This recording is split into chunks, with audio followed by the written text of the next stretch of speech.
ഇന്ന് നമ്മൾ നോക്കാൻ പോകുന്നത് CPR-നെ കുറിച്ചാണ്. എന്താണ് CPR?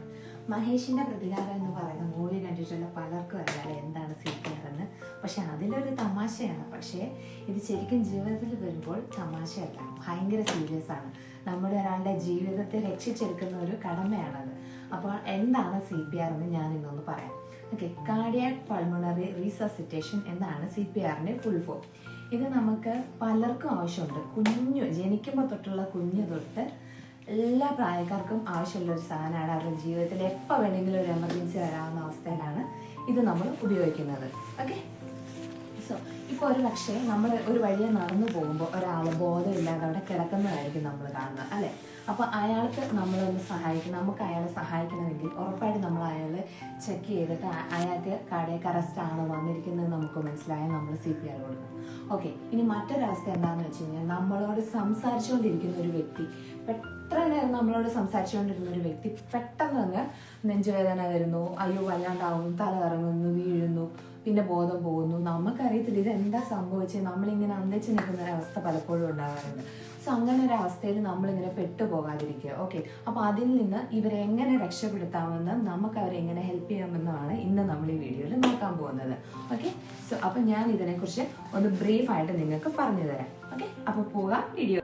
ഓക്കെ ഗൈസ്, അപ്പോൾ ഇനി എന്താണ് ഈ കാർഡിയാക് അറസ്റ്റ് അഥവാ ഹൃദയസ്തംഭനം വരുമ്പോൾ ഉണ്ടാകുന്ന ലക്ഷണങ്ങൾ എന്താ, സിംറ്റംസ് എന്തൊക്കെയാണെന്ന് നമുക്കൊന്ന് നോക്കാം. ഓക്കെ, ആദ്യം തന്നെ നമ്മുടെ കൂടെയുള്ള ഒരാളാണ് എങ്കിൽ നമുക്ക് പെട്ടെന്ന് തിരിച്ചറിയാൻ പറ്റും. അവർക്ക് പെട്ടെന്ന് തന്നെ ഒരു നെഞ്ചുവേദന വരും. ഓക്കെ, നെഞ്ചുവേദന വരും, അവർക്ക് തല ഇറങ്ങുന്ന ഒരവസ്ഥ വരും, ഛർദ്ദിക്കാനുള്ള ടെൻഡൻസി വരും, ശരീരം വേർക്കും, ചൂടാകും, പിന്നെ അവർക്ക് പെട്ടെന്ന് ബോധം പോകും. അങ്ങനെയൊക്കെയാണ് ഇതിൻ്റെ മെയിൻ ലക്ഷണങ്ങൾ വരുന്നത്. ഓക്കെ, അങ്ങനെ വന്നവർ പെയിൻ്റായി തല ഇറങ്ങി താഴെ വീഴുകയാണ് സാധാരണ ചെസ്റ്റ് പെയിൻ ഹാർട്ട് അറ്റാക്ക് വരുമ്പോൾ സംഭവിക്കുന്നത്. ഇനി ഓൾറെഡി വന്ന് കിടക്കുന്ന ഒരാൾക്ക് ഇനി ഇവർക്ക് എങ്ങനെ റെസ്പോണ്ട് ഉണ്ടോ എന്ന് നമ്മൾ തിരിച്ചറിയുന്നത് എങ്ങനെയാണെന്ന് വെച്ച് കഴിഞ്ഞാൽ, ഒരാൾ ബോധം പോയി അവിടെ കിടക്കുന്നതാണ് നമ്മൾ കാണുന്നത്. നമ്മൾ ചെന്ന് നോക്കുമ്പോൾ ഒരു വ്യക്തി അതാ കിടക്കുന്നു, അയാൾക്ക് ബോധമുണ്ടോ ഇല്ലയോ, എന്താ സംഭവിച്ചതെന്ന് നമുക്കറിയത്തില്ല. അപ്പോൾ നമ്മൾ അവരെ ഒന്ന് ചെക്ക് ചെയ്യുകയാണ്. എങ്ങനെ ചെക്ക് ചെയ്യാം? നമ്മൾ ആദ്യം നമുക്ക് അറിയുന്ന വ്യക്തി ആയിക്കോട്ടെ, നമുക്ക് ആരാണെന്നോ അറിയത്തില്ലാത്ത ഒരു വ്യക്തി, ആണായിക്കോട്ടെ പെണ്ണായിക്കോട്ടെ കുട്ടിയായിക്കോട്ടെ വലുതായിക്കോട്ടെ എന്തോ ആയിക്കോട്ടെ, നമ്മൾ ചെന്നിട്ട് അവരുടെ ഷോൾഡറിൽ, ഈ രണ്ട് ഷോൾഡറിൽ അവരിങ്ങനെ തട്ടണം. തട്ടിയിട്ട് ഹലോ താങ്കൾക്ക് എന്നെ കേൾക്കാൻ പറ്റുന്നുണ്ടോ എന്ന് ചോദിക്കണം. ഓക്കെ, അങ്ങനെ നമ്മൾ നല്ല ലൗഡായിട്ട് ചോദിക്കണം, നല്ല ശബ്ദത്തിൽ ചോദിക്കണം, അവർക്ക് കേൾക്കാൻ പറ്റുന്നുണ്ടോ എന്ന് ചോദിക്കണം.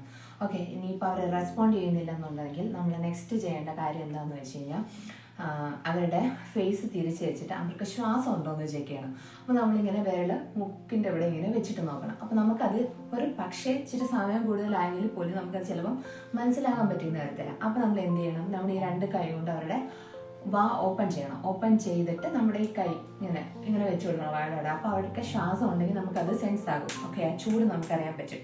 ഓക്കെ, ഇനി ഇല്ല എന്നുണ്ടെങ്കിലും ഉണ്ട് എന്നുണ്ടെങ്കിലും നമ്മൾ നോക്കുക. അടുത്ത് നമ്മൾ ഒന്നും കൂടെ ചെക്ക് ചെയ്യണം അവർക്ക്, അതായത് അവർക്ക് ശരിക്കും ശ്വാസം ഇല്ലെങ്കിലും ജീവൻ ഉണ്ടോ എന്നറിയാൻ വേണ്ടിയിട്ടാണ് നോക്കുന്നത്. ഒത്തിരി നേരം ആയ ആളാണെങ്കിൽ നമുക്ക് അറിയില്ലല്ലോ.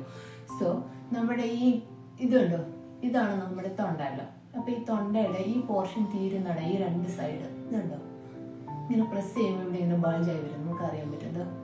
ഓക്കെ, ഞാൻ ഈ പോഴ്സ് ചെയ്തേക്കുന്ന ഈ രണ്ട് ഭാഗത്തിൽ ഏതെങ്കിലും ഒരു ഭാഗത്ത് അവരുടെ തലയിൽ ഇങ്ങനെ ചെരിച്ച് വെച്ചിട്ട് നമ്മളിങ്ങനെ നമ്മുടെ കൈ ഇങ്ങനെ ഒന്ന് പ്രസ് ചെയ്യുക. ഓക്കെ, അപ്പോൾ അവർക്ക് അവരുടെ ആ പൾസ് അടിക്കുന്നത് നമുക്ക് നമ്മുടെ കയ്യിൽ ഫീൽ ആകും. അതാണ് കരോട്ടിഡ് പൾസ്. ഓക്കെ, ഈ കരോട്ടിഡ് പൾസ് അടിക്കുന്നത് നമുക്ക് ഫീൽ ആകും. ചിലപ്പോൾ ഇവിടുത്തെ പൾസ് ഒന്നും നമുക്ക് മനസ്സിലാകാൻ പറ്റുന്ന തരത്തില്ല. ഇത് വേണം നമ്മൾ ചെക്ക് ചെയ്യാൻ. ഉണ്ട്, പൾസ് ഉണ്ടെങ്കിൽ നമ്മൾ ഇനി ഒന്നും നോക്കരുത്. നമ്മുടെ ചുറ്റും ആരെങ്കിലും ഉണ്ടെങ്കിൽ നമ്മൾ ആ വ്യക്തിയുടെ പേരറിയില്ല നമുക്ക്. ഓക്കെ, നമ്മൾ അവരെ വിളിക്കുക, അവരിട്ടിരിക്കുന്ന ഡ്രസ്സിന്റെ കളർ വെച്ചിട്ട് വിളിക്കുക. Hello, green shirt, please call ambulance, emergency പറയുക അവരോട്. ഓക്കെ, അതാണ് നമുക്ക് അവിടെ ചെയ്യാൻ പറ്റുന്നത്. ഇനി വീടുകളിലൊക്കെ ആണെങ്കിൽ നമുക്ക് ആരെങ്കിലും ഉണ്ടെങ്കിൽ പറയാലോ, ഒന്ന് ഫോൺ എടുക്കുക, എമർജൻസി ആംബുലൻസ് വിളിക്കുക, 108 വിളിക്കുക, നമുക്ക് പറയാം. ഓക്കെ, അതിനുശേഷം നമ്മൾ ചെയ്യേണ്ട കാര്യം എന്താണെന്ന് വെച്ച് കഴിഞ്ഞാൽ CPR തുടങ്ങണം. അതായത് ഞാനിപ്പോൾ അഡൽറ്റിന്റെ CPR ആയിട്ടാണ് കാണിക്കുന്നത്, കുഞ്ഞിൻ്റെ അല്ല, ഒരുമാതിരിപ്പെട്ട വലിയ ആൾക്കാർക്കുള്ള CPR ആണ് കാണിക്കുന്നത്. ഞാനൊന്ന് പറഞ്ഞ ശേഷം ഞാൻ അത് ഡെമോൺസ്ട്രേറ്റ് ചെയ്ത് കാണിക്കാം. ഓക്കെ, സോ നമ്മുടെ ഈ കൈ ഉണ്ടല്ലോ, ഇത് നമ്മുടെ നിപ്പിൾ ലൈൻ നടുക്ക് ഈ സ്റ്റേം ഉണ്ടല്ലോ, അതായത് ഈ ഡയഫ്രത്തിന്റെയും സ്റ്റെർമിന്റെയും ഇടയ്ക്കായിട്ട് ഇവിടെയാണ് നമ്മുടെ ഹാർട്ട് ഇരിക്കുന്നത്. ഓക്കെ, നമ്മളിങ്ങനെ പ്രസ് ചെയ്യുന്ന ഓരോ പ്രസ്സും ഹാർട്ടിന് ചെന്ന് കംപ്രസ് ആവണം. ഇതിങ്ങനെ ഹാർട്ട് ഇരിക്കുവാണെങ്കിൽ ആ ഹാർട്ടിൻ്റെ വന്ന് ഇടിച്ച് ഹാർട്ട് അമങ്ങി ഇങ്ങനെ പ്രസ് ആകണം. ഓക്കെ, അതാണ് നമ്മൾ ചെയ്യാൻ പോകുന്നത്. 1 മിനിറ്റിൽ നമുക്ക് 100 തൊട്ട് 120 വരെ കംപ്രഷനാണ് 1 മിനിറ്റിൽ നമ്മൾ കൊടുക്കേണ്ടത്. അപ്പോൾ അത്ര ഫാസ്റ്റ് ആയിരിക്കണം നമ്മൾ കൊടുക്കേണ്ട കംപ്രഷൻ. ഓക്കെ, എങ്കിൽ മാത്രമേ ആ ഹാർട്ട് നിന്നുപോയ ഹാർട്ട് നമുക്ക് അതിനെ ഒന്നിങ്ങനെ ആക്റ്റീവ് ആക്കി എടുക്കാൻ പറ്റത്തുള്ളൂ. ഓക്കെ, നമ്മൾ അതാണ് ഇവിടെ ചെയ്യാൻ പോകുന്നത്. അങ്ങനെ ചെയ്യുമ്പോൾ നമ്മൾ എന്താ ചെയ്യണം? ആ കിടക്കുന്ന വ്യക്തിയെ നേരെ കിടത്തണം. ഓക്കെ, നേരെ കിടത്തി നമുക്ക് കൺവീനിയന്റ് ആയ പൊസിഷനിൽ ഇരിക്കുന്നത്. കൂടെ നമുക്ക് മടുത്തു പറ്റത്തില്ല, ഇങ്ങനെ കാല് മാറ്റണം തിരിക്കണം, അതൊന്നും പറ്റത്തില്ല. നമ്മൾ മുട്ടുകുത്തിയിരിക്കുക. ആളുടെ മുട്ടുകുത്തിയിരുന്നിട്ട് നമ്മുടെ ഈ പാമ്പുണ്ടല്ലോ, ഈ പാമ്പിന്റെ ഹീല് ആ നെഞ്ചിനിങ്ങനെ വെച്ചു കൊടുക്കുക. ഓക്കെ, അതിന്റെ പുറത്ത് അടുത്ത കൈയും വെച്ചിട്ട് ഈ കൈകൾ ഇങ്ങനെ ലോക്ക് ചെയ്യണം. ലോക്ക് ചെയ്ത ശേഷം ഈ കൈയുടെ മുട്ട് നമ്മൾ മടക്കരുത്. മുട്ട് മടങ്ങി കഴിഞ്ഞാൽ ആ പ്രഷറിന് ആയം കുറയും. ഓക്കെ, സോ ഇങ്ങനെ പിടിച്ച് ഇതിങ്ങനെ തന്നെ വെച്ചിട്ട് ഓക്കെ നമ്മൾ ഇങ്ങനെ മടങ്ങരുത്, ഇങ്ങനെ തന്നെ പ്രസ് ചെയ്ത് കൊടുക്കുക. ഓക്കെ, അങ്ങനത്തെ 5 സൈക്കിൾ നമ്മൾ ചെയ്യണം. 5 പ്രാവശ്യം 5 സൈക്കിൾ ചെയ്യണം. അതിൽ ഒരു സൈക്കിൾ എന്ന് പറയുന്നത് 30 പ്രാവശ്യമാണ്. 30 പ്രാവശ്യത്തെ സൈക്ലിംഗ് കഴിഞ്ഞ ശേഷം ആ വ്യക്തിയുടെ വാ തുറക്കുക. നമ്മളിങ്ങനെ വാ തുറന്ന് പിടിച്ച് ഇങ്ങനെ ഓക്കെ, ഈ തല ഇങ്ങനെ ആക്കി വാ അങ്ങനെ തുറക്കണം. ഇങ്ങനെ ലിഫ്റ്റിംഗ് ഹാൻഡില്. എന്നിട്ട് അവരുടെ വായില് നമ്മുടെ ശ്വാസം വായിലെടുത്ത് അതിങ്ങനെ അവർക്ക് ബ്ലോ ചെയ്ത് കൊടുക്കണം. അവരുടെ വായിലോട്ട് നമ്മൾ ഇട്ട് കൊടുക്കണം. വായിലോട്ട് ഇട്ട് കൊടുക്കുമ്പോൾ നമ്മൾ ശ്രദ്ധിക്കേണ്ട ഒരു കാര്യം, 2 പ്രാവശ്യം കൊടുക്കണം. ഓക്കെ, 30 CPRന്റെ കൗണ്ടിങ് കംപ്രഷൻ കഴിഞ്ഞ ശേഷം 2 മൗത്തിൽ 2 പ്രാവശ്യം നമ്മൾ ശ്വാസം കൊടുക്കണം. ശ്വാസം കൊടുത്ത ശേഷം അവരുടെ ചെസ്റ്റ് ഇങ്ങനെ നമ്മൾ അകത്തോട്ട് എടുക്കുമ്പോൾ ചെറുത് വരുമല്ലോ, ചെസ്റ്റിലോ അല്ലെങ്കിൽ സ്റ്റൊമക്കിലോ നമുക്കത് അറിയാൻ പറ്റും ശ്വാസം എടുക്കുന്നുണ്ടോ ഇല്ലയോ എന്ന്. നമ്മൾ ആ കൊടുക്കുന്ന ശ്വാസം അവർക്ക് കിട്ടുന്നുണ്ടെങ്കിൽ ശരിക്കും അത് ഇവിടെ ചെസ്റ്റിൽ ഇങ്ങനെ ചെറുത്ത് വരും. നമ്മൾ അത് ശ്രദ്ധിക്കണം. ഓക്കെ, അപ്പൊ 2 പ്രാവശ്യം കൊടുത്തു കഴിഞ്ഞിട്ട് അവർക്ക് പ്രത്യേകിച്ച് അനക്കമൊന്നുമില്ല. രണ്ടാമത് വീണ്ടും കൊടുക്കാം 30 പ്രാവശ്യം. എന്നിട്ട് ആ 30 പ്രാവശ്യം നമ്മളപ്പോൾ കൗണ്ട് ചെയ്യണം. 1 2 3 അവർക്ക് കൗണ്ട് ചെയ്തുകൊണ്ട് വേണം നമ്മളിത് കൊടുക്കാൻ. ഓക്കെ, ഈ 30 പ്രാവശ്യം കഴിഞ്ഞ് കഴിയുമ്പോൾ വീണ്ടും തിരിച്ചു വന്ന് നമ്മൾ 2 പ്രാവശ്യം ബ്രത്ത് കൊടുക്കണം. വന്നില്ലേ, വീണ്ടും കൊടുക്കണം. ഓക്കെ, നമുക്ക് ഒരു ആളെ ഹെൽപ്പിന് കിട്ടുന്നത് വരെ നമ്മൾ ഇത് കൊടുത്തോണ്ടിരിക്കണം. അല്ലെങ്കിൽ നമ്മൾ ഇത്രയും നേരം കൊടുത്തത് വേസ്റ്റ് ആയി പോകും. ആ ആൾക്ക് ജീവൻ തിരിച്ച് കിട്ടിയ ആളൊന്ന് ആക്റ്റീവായിട്ട് തിരിച്ചു വരണം എന്നുണ്ടെങ്കിൽ നമ്മൾ ഇതാ കണ്ടിന്യൂസ്ലി ചെയ്തോണ്ടേ ഇരിക്കണം. നമ്മുടെ കൈ അഴയ്ക്കും, ഉറപ്പായിട്ട് നമ്മൾ കൈ അഴയ്ക്കും. പക്ഷെ കൈ അയച്ചാലും നമ്മളത് നിർത്തരുത്. മറ്റൊരാൾ നമുക്ക് ഹെൽപ്പിനില്ലെങ്കിൽ ഉണ്ടെങ്കിൽ നമ്മുടെ കൈ അയച്ചു, ഹലോ എന്നെ കൈ അയച്ചിട്ടുണ്ടോ, ഒന്ന് വരുമോ ഹാൻഡ് എടുക്കാന്ന് പറഞ്ഞ് സെക്കൻഡ് നിങ്ങൾ എണീറ്റ് മാറി പിന്നെ വന്ന് അടുത്ത ആൾ ഇരിക്കാനുള്ള സമയം കൊടുക്കരുത്. മുട്ടുകുത്തിക്ക് അടുത്ത ആൾ വന്ന് മുട്ടുകുത്തിക്ക് കൊടുത്ത ആ ഒരു പൊസിഷൻ അയാൾ കൈ റെഡിയാക്കി കഴിയുമ്പോഴേ നിങ്ങൾ ഇവിടുന്ന് കൈ വലിച്ചു മാറ്റാവുള്ളൂ. അതാണ് ഇതിനകത്തൊരു പ്രത്യേകത. അങ്ങനെ നമ്മൾ കണ്ടിന്യൂസ് ആയിട്ട് ഒരു സെക്കൻഡ് പോലും വേസ്റ്റ് ചെയ്യാതെ നമ്മൾ CPR കൊടുത്തിട്ടുണ്ടെങ്കിൽ മാത്രമേ ആ ആളെ, അതിപ്പോ കുഞ്ഞുങ്ങളിലാണെങ്കിലും ഇങ്ങനെ ആയിട്ടുള്ളൂ. CPRന്റെ പ്രൊസീജിയർ ഇതാണ് 30:2. ഓക്കെ, അങ്ങനത്തെ 5 സൈക്കിൾ നമ്മൾ ചെയ്യണം. എങ്കിൽ മാത്രമേ അവരെ നമുക്ക് ജീവിതത്തിലോട്ട് തിരിച്ചു കിട്ടത്തുള്ളൂ. ഓക്കെ, അപ്പൊ ഇതാണ് എനിക്ക് CPRനെ കുറിച്ച് പറയാൻ. ഇതാണ് വലിയൊരാളെന്ന് വിചാരിച്ചോട്ടോ. അതായത് കുഞ്ഞല്ല, 1 വയസ്സ് വരെയുള്ള കുട്ടിയല്ല, അതിന് മേൽപ്പെട്ടുള്ള കുട്ടിയാണെന്ന് വിചാരിക്കുക. കുട്ടിയോ അഡൽട്ടോ വലിയ ആൾക്കാർ ആരും ആയിക്കോട്ടെ. ഓക്കെ, ബോധം കെട്ട് കിടക്കുകയാണ്. അപ്പൊ ഞാൻ വന്നപ്പോൾ ഞാൻ കാണുന്ന അവസ്ഥ ഇതാണ് കേട്ടോ. ഓക്കെ, ആള് ഒരുപക്ഷെ ഇങ്ങനെയൊക്കെ കിടക്കുന്നെങ്കിൽ ഞാൻ അയാളുടെ ചെക്ക് ചെയ്യാൻ പോവാണ്, റെസ്പോൺസ് ചെക്ക് ചെയ്യാൻ പോവാണേ. ആദ്യം ഞാൻ എന്താ ചെയ്യുന്നത് വെച്ച് കഴിഞ്ഞാൽ വിളിക്കാൻ പോവാണ് കേട്ടോ. ആള് എനിക്കറിയില്ല ഇത് ആരാന്ന്, എനിക്ക് ഒരു പരിചയമില്ലാത്ത ഒരാളാണ്.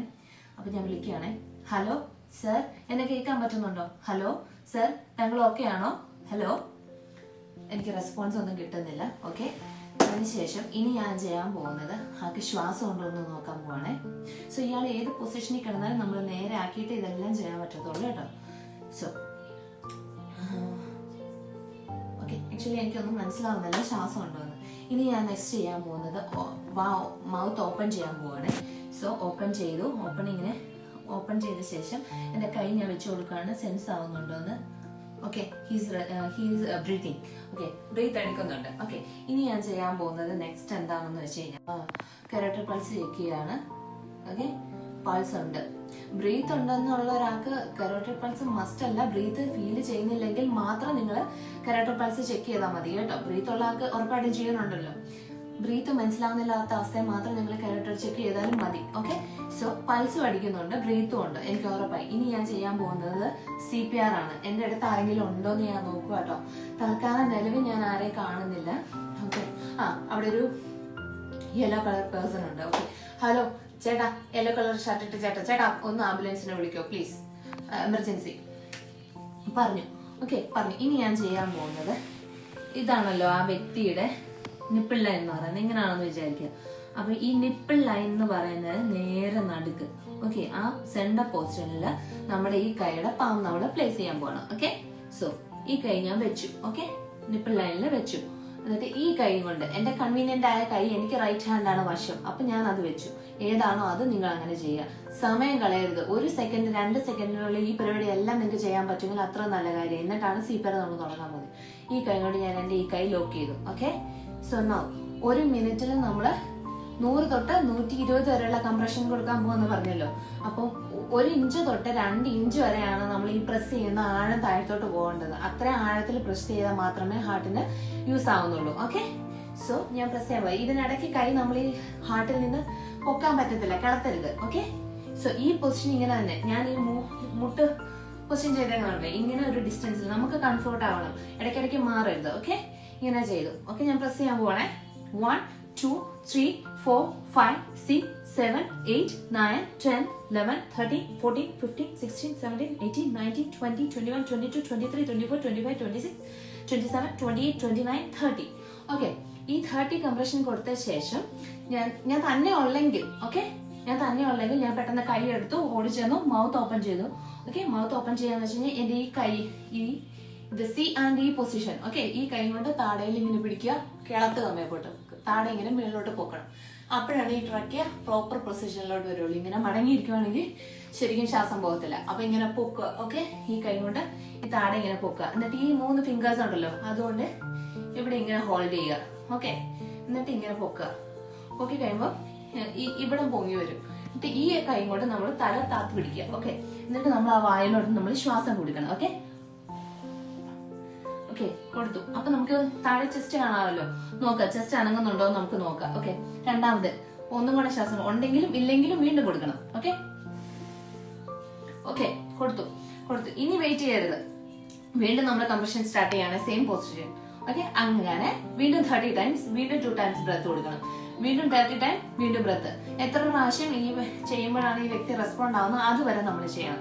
ഇൻ കേസ് ഞാൻ കംപ്രഷൻ കൊടുക്കാനുണ്ട്, എനിക്ക് അടുത്തൊരാളുണ്ടെന്ന് വെച്ച് കഴിഞ്ഞാൽ ആ ആൾ അങ്ങനെ ആണെങ്കിൽ ഈ ആളെ ഹെൽപ്പ് ചെയ്താൽ മതി. ഇവിടുന്ന് നമ്മൾ കൈവിട്ട് വരണമെന്നില്ല. ഈ ആള് ഹെൽപ്പ് ചെയ്താൽ മതി. ഈ മൗത്ത് ഓപ്പൺ ചെയ്യാനും ഈ ശ്വാസം കൊടുക്കാനും ആ വ്യക്തി ഹെൽപ്പ് ചെയ്താൽ മതി. ഇനി നിങ്ങൾക്ക് കൈ കഴിച്ചു, നിങ്ങൾക്ക് മറ്റൊരാൾ വേണമെന്നുണ്ടെങ്കിൽ ഈ ഇരിക്കുന്ന ആളോട് ഇങ്ങോട്ട് വരാൻ പറഞ്ഞാൽ മതി, നിങ്ങൾ അങ്ങോട്ടും പോയാൽ മതി. മറ്റൊരാളുണ്ടെങ്കിൽ ആ ആള് വന്നാലും ഇത് നടക്കും. ഇങ്ങനെ തന്നെ സെയിം. നിങ്ങൾ മാക്സിമം ഇത് 30 പ്രാവശ്യം 30 കംപ്രഷൻ 5 ടൈംസ് നിങ്ങൾ ചെയ്യണം. എങ്കിൽ മാത്രമാണ് ഇതും കൊണ്ട് യൂസ് ഉണ്ടാകുന്നുള്ളൂ. ഓക്കെ, അപ്പൊ ഇതാണ് CPR-നെ കുറിച്ച് പറയാനുള്ളത്. അന്നേരത്തിന് ആംബുലൻസ് വരണം. ഓക്കെ, ആംബുലൻസ് വന്ന് കൊണ്ടുപോകും. ബാക്കി കാര്യങ്ങൾ പിന്നീട്. ഓക്കെ, അപ്പൊ ഇതാണ് CPR. ഓക്കെ.